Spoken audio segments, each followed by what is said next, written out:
So we are back for another episode of Manifest Fireside Chat series. I'm really excited. Today we have Lior from inVia Robotics. Lior, why don't you go ahead, introduce yourself, introduce inVia Robotics, and tell everyone a little bit about what you do.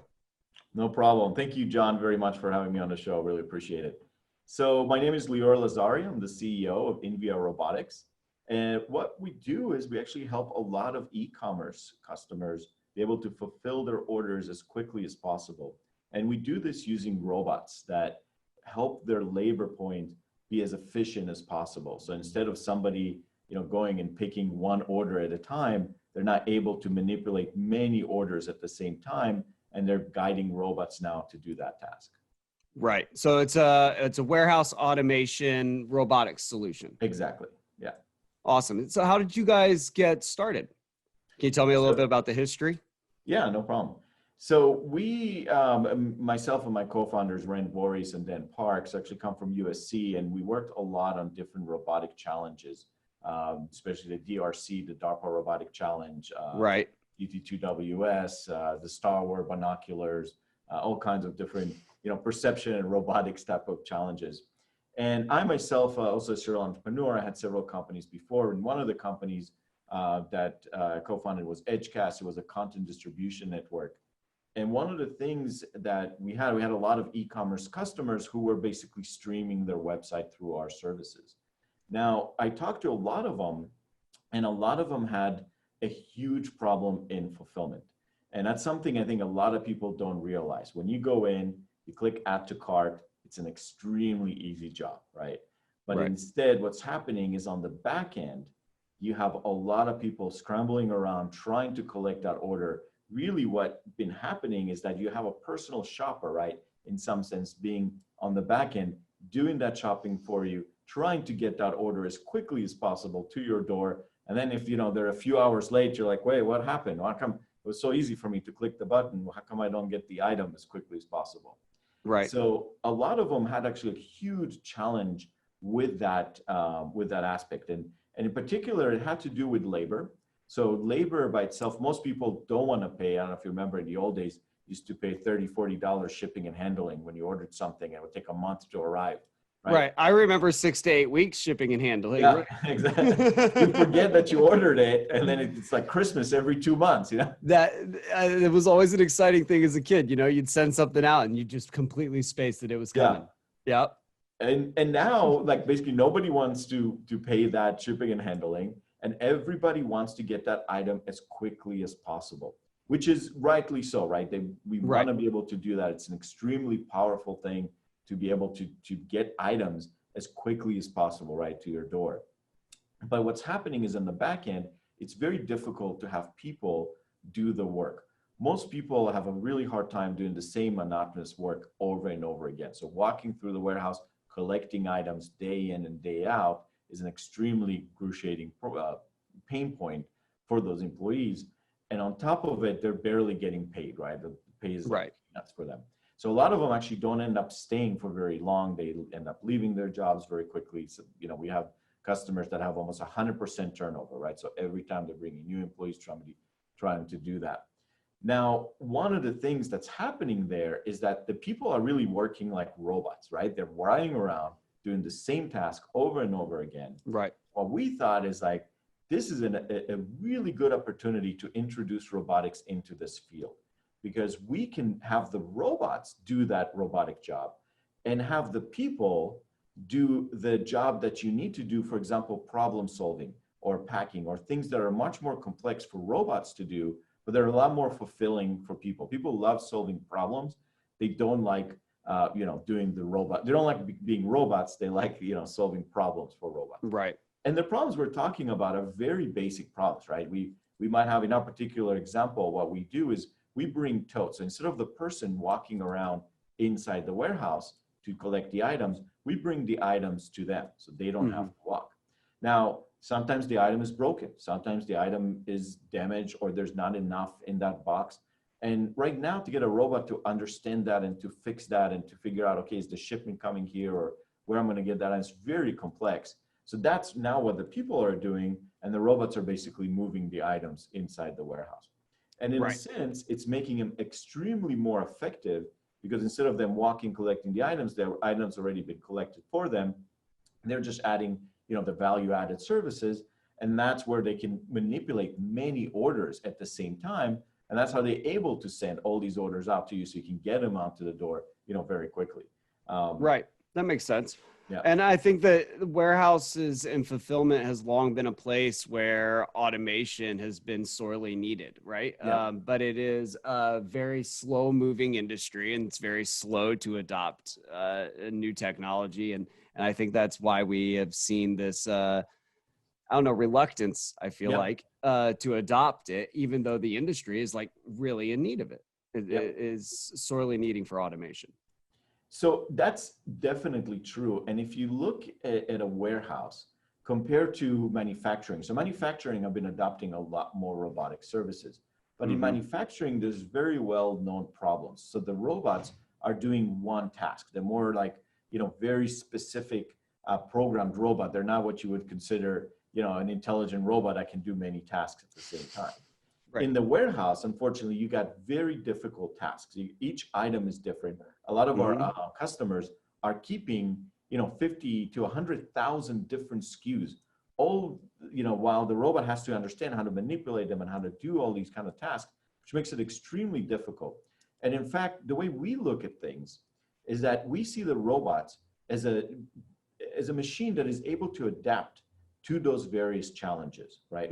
One way to solve the problem, and people have solved those in the past, right, with automation, is to build very specific warehouses that have the robots be extremely simple, but operate in them. They're the old style ASRS systems, automatic storage and retrieval systems, the shuttle systems, and it would cost hundreds of millions of dollars to build a warehouse, take 2-3 years.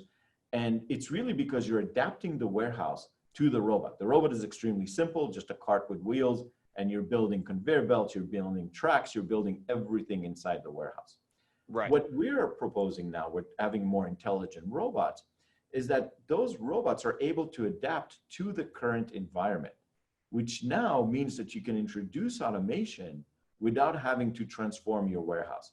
And that's the biggest thing that's changing. You can think of it in terms of the self-driving cars, right? We can solve the problem by putting railroad tracks everywhere in the world, but that's going to be extremely expensive.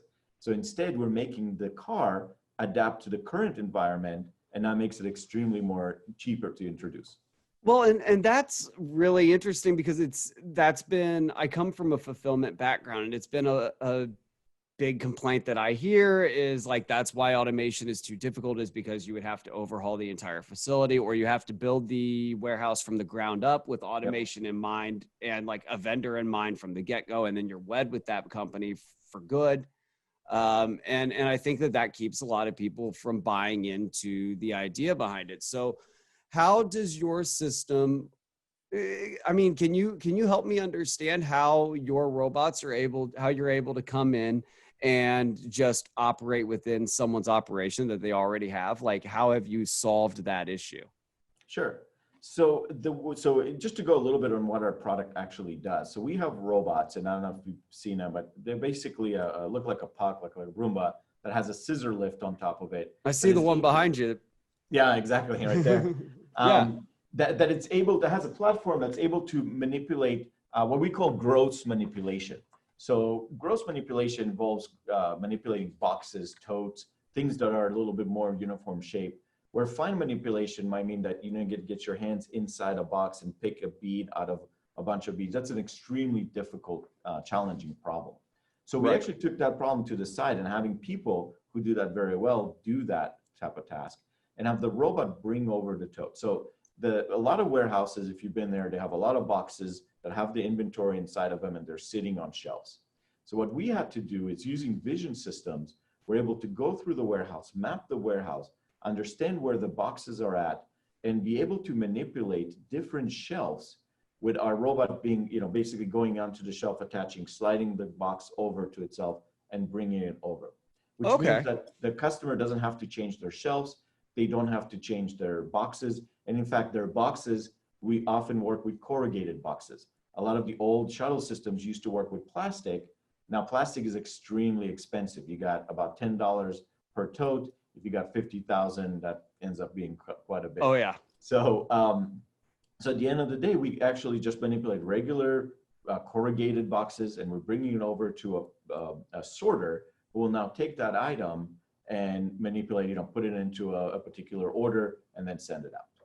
And then does the robot take the box back then to the shelf, put it back up? Exactly. So now that we're able to also manipulate that box, it also helps us in defragging. And what we're doing there is, instead of putting the box directly back into where we got it from, based on order statistics, we might put it closer. So next time we don't have to fetch it from, 100,000, 200,000 square foot out in the, middle of nowhere, bringing it over to that particular location right next to the pack out. So the boxes themselves are sort of self-organizing inside the warehouse, where in the past, this was extremely difficult because not only you have to have pickers, if you had to have somebody go and do that, that was right. very You have difficult. You have an operations manager figuring out planograms, based on exactly what you're saying, like projections and everything. Exactly. And so you have a software component then that can automate that and can figure out like what the most optimized place to place inventory is. Exactly. So in the past, right, what they had to do is actually predict almost 2 weeks into the future which items will be, very popular, and put them, in different places. And not only that, they had to like reshuffle the warehouse. Okay, we got to make room over here and move that. That was extremely difficult. One of the problems is predicting 2 weeks into the future is almost impossible. It's very, very difficult. You're working on a day-to-day type of, predictions. Mm-hmm. Now, what we do is we're able to manipulate the totes from intake. So when our robots are not only helping with picking, but they're also helping with the replenishment. So when that was going to be my next question. Yeah. So when our customers get the boxes, they basically put it on a shelf that is right next to their bay doors. The robots then take those boxes, put them intelligently into the warehouse. If they need to make room or if they need to manipulate some other boxes, they will do that at the same time, or they're called totes inside the warehouse. And then at the same time, while they're picking, they're also manipulating that as well. So for example, we don't have any empty boxes inside the warehouse. If you ever walk through a typical warehouse, you see all these empty slots that they have, because that product is sort of gone to zero, but nobody, that QR code is still there for them for that product, and it's very difficult for them to change it. What we do, as soon as the box is empty, we don't put it back. We actually take it away and put it into the replen to either get replenished or get changed with a different SKU. And that, again, helps with inventory, helps with the density, combining everything into a single space, very highly utilized space.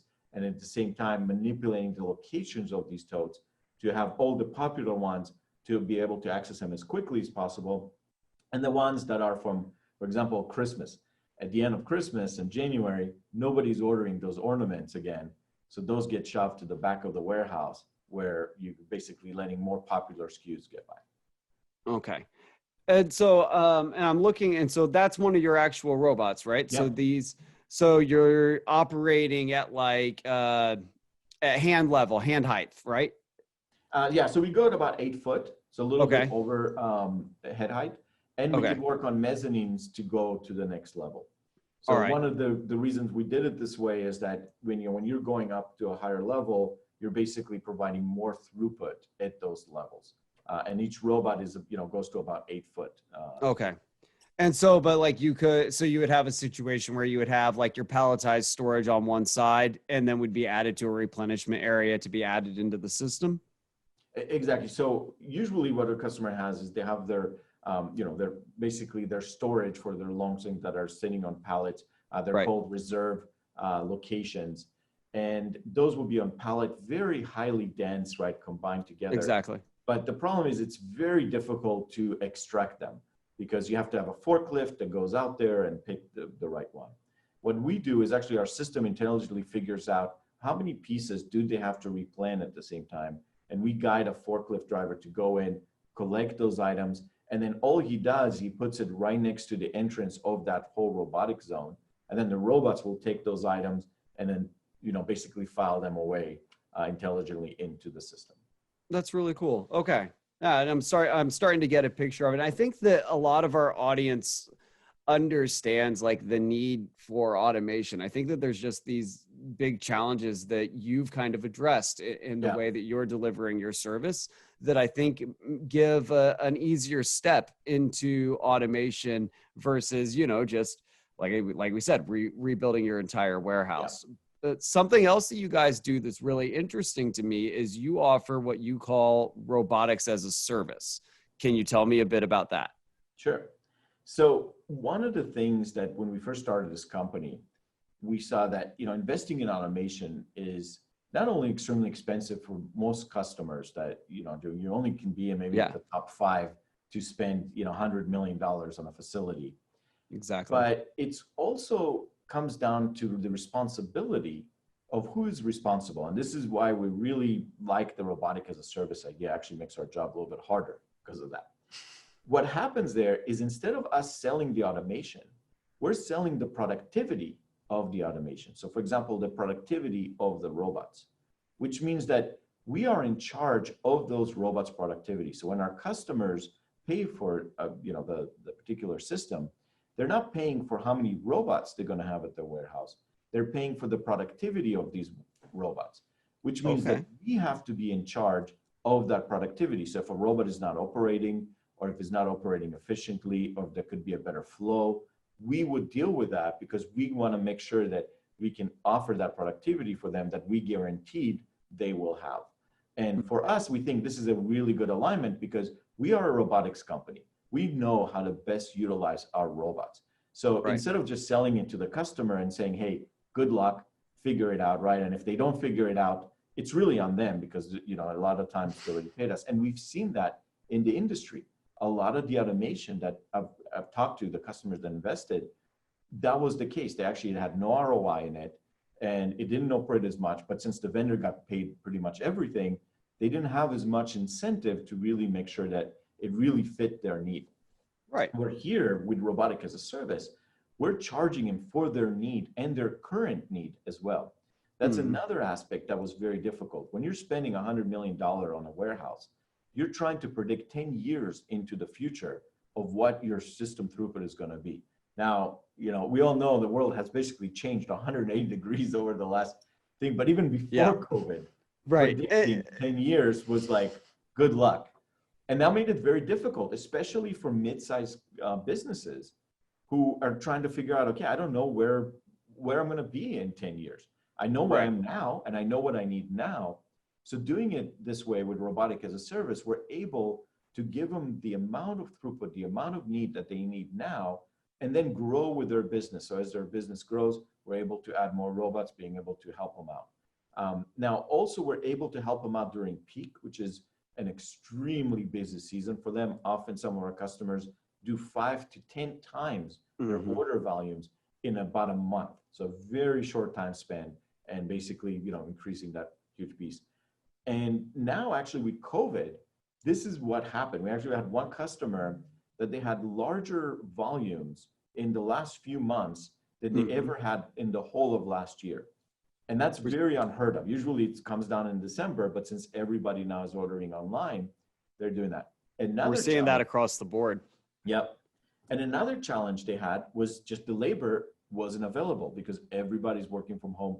Nobody wants to come and work, at a warehouse in these times with everybody packed together. So they really thanked us for having the robots. They were able to increase, they actually tripled their space with us in the space that the robotics are doing. We're able to add more robots, and now they're able to fulfill those orders with the same number of people that they had before. So even though their volumes grew, they're able to handle it with the same labor force that they had before. Right. Well, and I think that people bring up, you bring up labor force. And I think that that's a common objection, I think, to like robotics and automation is that it's cutting out a workforce. But the fact of the matter is that we've had a workforce crisis in warehouse and in fulfillment for a long time. I mean, there is just not enough bodies to even do the work by hand. Exactly. And so I think we definitely need solutions like yours in the industry to help move along and kind of look at robotics in a different way. And it's a really cool idea. And so then you would manage the maintenance side of everything then as well, right? Yeah, exactly. So we manage everything for the customer. They don't have to be robotic experts. They don't have to, hire an expert on their IT staff to figure out how to deal with the system. We manage everything. We do this remotely. In fact, we have just done a whole deployment in Japan completely remotely. We haven't stepped foot. And it comes down to the power of the robots, because the robots are able to adapt to their warehouse. We just send them the robots, they turn them on, they map the warehouse, and they're off, and going. And if there's any issues, they send feedback to us. We know that there's an issue. We give them a few spare so the other robots can take over, and then we can fix those and send it. So they never lose any throughput, and they're always running. So the robots actually did the map or do the mapping for you, like by themselves. You're just able Yeah. to send them off to the customer. Yeah. That's Exactly. really cool. And so you say you did a build out in Japan. Is Yeah. there any other countries? Are you fully international or? So we have not, uh, planned on going international this year at all. It was something for 2021, 2022. Now with COVID, we actually had a lot of big requests, and Japan is one of the first countries that we have introduced inVia to, and we've just started this year. And with this particular customer, Kansu is the first customer that we've deployed this remotely. Now, initially, we planned on being on site to make sure everything works well, but with COVID, actually, Japan completely blocked any non-national from entering the country. Really? I didn't know So, that. yeah, so that was extremely interesting for us because, we were able to send them the robots. They got the robots, but now we have to deploy it. So luckily, again, like the deployment itself is extremely simple, and the robots were able to basically do this themselves, map, and they're up and running now over there. So it's very exciting. Well, you got a really good proof of proof of product there when you're able to send it out and you don't have to go out personally to implement it. Is there like a size limitation on, like who you can benefit the most, like how many orders they need to be putting out? Like, is there an equation there that you look for, like a sweet spot? Yeah, roughly, it actually comes down to the number of SKUs that they handle. So That the makes robots sense. do have a limit. They carry about 40 pounds, but often anything heavier than that doesn't really fly off the shelf. So somebody Right. who has a large number of volumes and a high number of SKUs, usually anything over 1,000 different SKUs. So SKUs are basically an individual item, if you think. So a toothbrush and a Right. hammer will be two separate SKUs. Yeah. So if you have over 1,000 of those, over 1,000 different ones, then we can help you. Now, we actually have our software solution as well that is able to both optimize not just the robots, but people as well. And we're able to help customers who have less than 1,000, but it won't necessarily be with the robot, it will be with just the software. And as soon as they grow above that, they're able to introduce the robots very easily into their operation. Well, and 1,000 SKUs is a pretty small number in terms of like most. I mean, even most Yeah. like private 3PLs are going to have and carry, a significantly larger Yeah. amount than Yeah, 1,000 usually SKUs. we deal with 20,000, 30,000, 50,000. Right. Usually it's a really, if somebody has a small SKUs, might have a very small shop that they're doing that. Well, it's a really flexible solution, and I applaud you on bringing that to the market because I think it's something that is still trying to be worked out. Is like what is going to be the de facto like robotics solution? I think that there'll end up being a few different ones, but it's like the war of the methods right now, right? Yeah. Of is it a shuttle robot? Is a individually picking and packing? It'll be interesting 10 years from now to see how it all plays out. I'm curious from your perspective, like speaking of like adoption and those kinds of things, have you noticed interest varying from country to country? Have you noticed like one country or maybe a state is more interested than others in automation? I think actually everybody's interested in automation. And mostly even in some of the countries where the pay is very low, where they have access to a lot of people, like China. Right. They have access to billions and billions of people, and labor rates there are extremely cheap, but nonetheless, they're still, very interested in automation. And I think it all comes down to looking at it as a tool, right?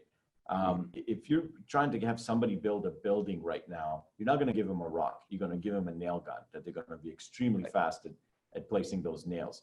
And that's really what we're doing is we're empowering the people to be able to order, to be able to fulfill a lot more orders.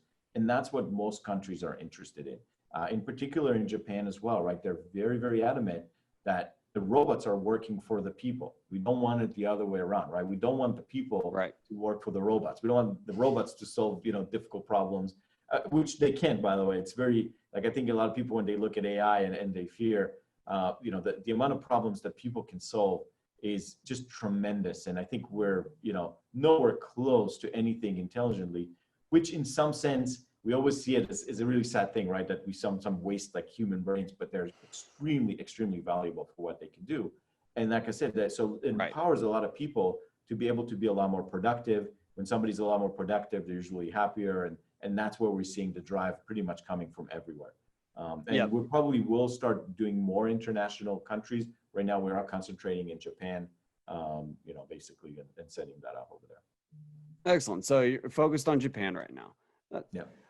So, and sorry, I lost my train of thought because when you were talking, I was just thinking a little bit about, anyway, we'll skip that part. And thanks to the power of editing, I'll probably edit that part out. So, let me get back. God darn. I tell you, it's been a long day. Let me get back into the strain of things. So you want me to, I can talk about another problem. So, one of the, I think. Let me get a drink. Oh, yeah, man. No, since I already have to edit. It doesn't happen very often, but you have a thought and then it's just gone. Yeah. And then it's like, well, now that's gone. All right. You were saying? Yeah. So I think one of the things to look at right now, right, with COVID and what's happening with COVID is that a lot of retail stores have closed down. And basically they're non-existent. Some of them are going out of business and some of them just can't open yet because they can't have that many people in there. If we look at what's going to happen this peak, it's going to be a huge mess. And I think people are not even realizing like how difficult this job is going to be during this peak, and in particular this year. Because one is you're not going to have access to the labor points that you have. So the people who are often, would get this job would not be there. They're going to work from home. Nobody wants to, bring 50 people in a small little space right now. It's extremely difficult. Mm-hmm. The other problem is that all the load, Black Friday, everybody used to be robots, right? They would run to the stores, they would buy their stuff, collect their own items and go back home. Now that's going to be extremely, extremely limited, and if that exists at all. But people are still going to want to buy stuff. So I think during this peak, you're going to have such a high demand and such low number of laborers that really to introduce any kind of technology is going to be extremely beneficial to anybody. And we're seeing this right now. We're actually seeing very large customers that are trying to move as quickly as possible on these kind of automations in order to be able to sustain the peak that they're expecting to have this year. And I think that's something that people haven't realized yet, and we'll see, because I think there's going to be a lot of delayed shipments. There's going to be a lot of frustrated people this time. But you just got to remember, people are doing their best. They're working as hard as possible, and it is a very difficult problem. This is not a simple, It's going to be a really difficult season. Definitely. Yeah. It's going to be, there's going to be a lot of delayed shipments. I think back to I think it was 5 or 6 Christmases ago, we had, catastrophic shipping delays across the board. It was like when e-commerce doubled. Yeah. And that'll be nothing in comparison to what's coming up this year. But to your point, you say that people are still implementing and so this interview, will probably come out in a month or so, but right now it's September. And so how quick is your implementation time if companies are still trying to adopt this before the coming peak? So due to the beautiful nature of the robots adapting into the warehouse, we've done deployments that have taken us over a weekend to basically transform the whole warehouse and done it. So no kidding. Yeah.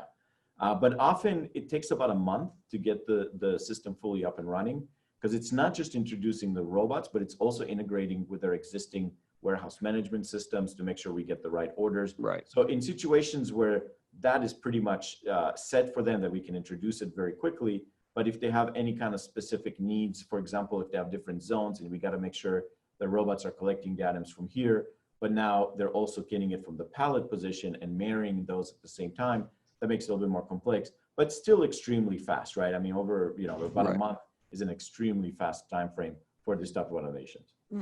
A month to implement a warehouse-wide automation Yeah, solution is ludicrously fast. yeah, And everyone in the industry understands that.